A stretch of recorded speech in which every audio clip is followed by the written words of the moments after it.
এই যে বর্তমানে এসির কি অবস্থা দেখতে পাচ্ছেন, বিশেষ করে ব্যাক চেসিসের অবস্থা। এটা ব্যাক চেসিস মানে পুরা ডাস্টে ব্লক হয়ে আছে।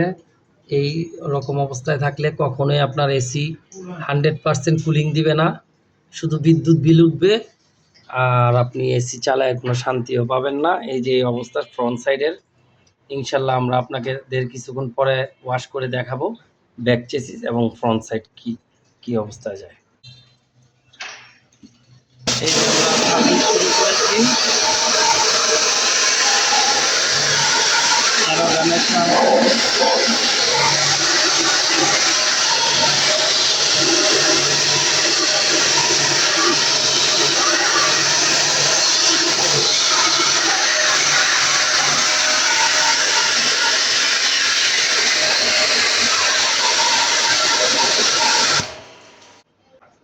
এই যে আমাদের ওয়াশ করার পর সার্ভিস করার পর এই যে এখন এসির ইপেপেটর চেম্বারের এই অবস্থা।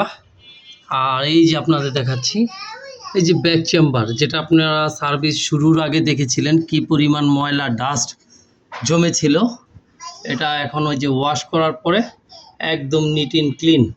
ইনশাল্লাহ আমরা সব সময় চেষ্টা করি কাস্টমারকে শতভাগ বেস্ট সার্ভিস দেওয়ার। আমাদের পেজটাকে লাইক দিয়ে সবাই সাথে থাকবেন। এয়ার রেফ্রিজারেটর সার্ভিস পয়েন্টের পক্ষ থেকে আপনাদের সবাইকে জানাই আন্তরিক শুভেচ্ছা। আল্লাহ হাফেজ।